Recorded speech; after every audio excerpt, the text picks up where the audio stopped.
Hello everyone. So today is decision day on the ACOG. Okay, so this ACOG came off of the SCAR 17, which now has a night force 2.5 to 20. And I was considering, basically I was going to zero in the ACOG and shoot this for, I don't know, for a little while, for a few months maybe.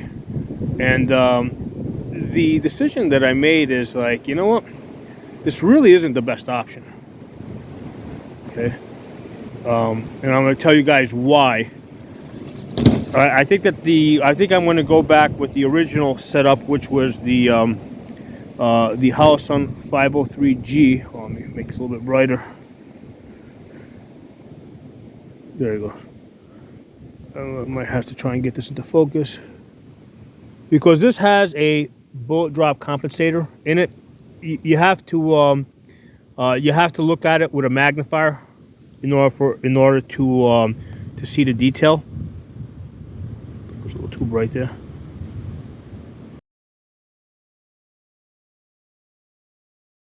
Nope, not bright enough. Trying to get it so you guys can kind of see it.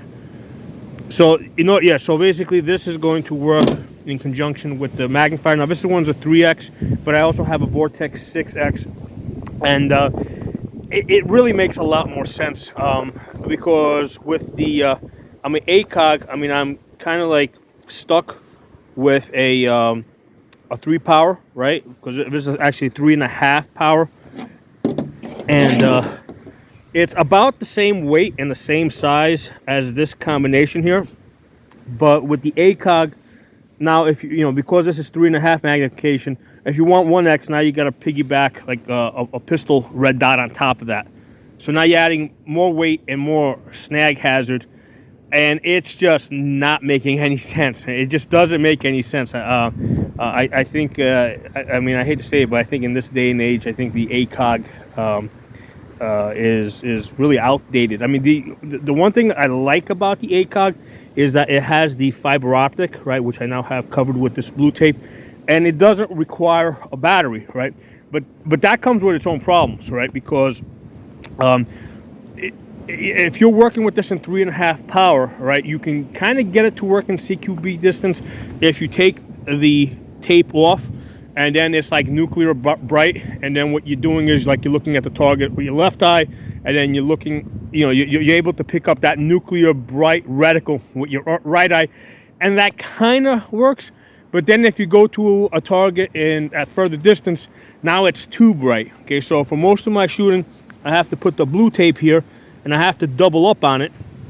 So now the way this is set up, this is like ideal for target shooting, right, at distance, but not really ideal for like CQB, because I don't have that super bright reticle to work with. Okay, so the more and more I think about this, it's just not a good option. And I just want you, I'm basically going through the thinking process with you guys, because I know, a lot of times people are saying, hey, combat reticle, battle proven, battle tested, it may not be the right choice for you. For one thing, you're probably not going to battle, and even if there was, let's say, some type of SHTF type of situation, you're most likely not going to be in a combat situation where you're being like shelled at, by artillery. Okay, so for what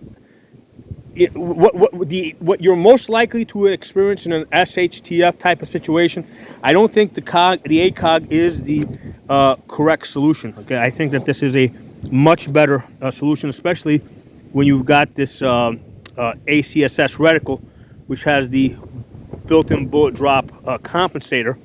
Okay, and I've actually shot this combo on my 11.5 inch out to 500 yards. Okay, I think I got something like 2.6 MOA, so it's really good out to 500 yards. And then you got the benefit of being able to remove the magnifier or change the magnifier, right? And you can lighten up the gun, because I can't lighten up the ACOG. I'm stuck with that weight, and like I said, for CQB, that's not really a great option. So I wanted to give you guys this perspective, like having, not somebody that's just shit talking an optic that they don't have, or because it's too expensive or something like that. Like, I actually have it here, right? I got it here. I've been working with it. Done a number of videos on it. And I'm telling you guys, it's not, I don't think it is the best option, the best choice at any price, right? So, I mean, this combo here is probably cheaper than this one, and this combo here is the better choice. Okay, so those are my thoughts on it. So drop some comments, let me know what you guys think, and I will talk to you all soon.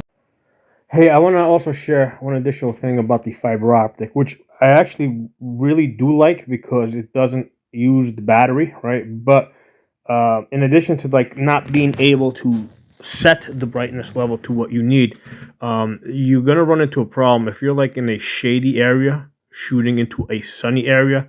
I mean, you're not gonna have enough light, right? Because the fiber optic is picking up the light above you, and if you're like, in a dark area, you're not gonna have enough light to illuminate it enough so you can see in the bright area.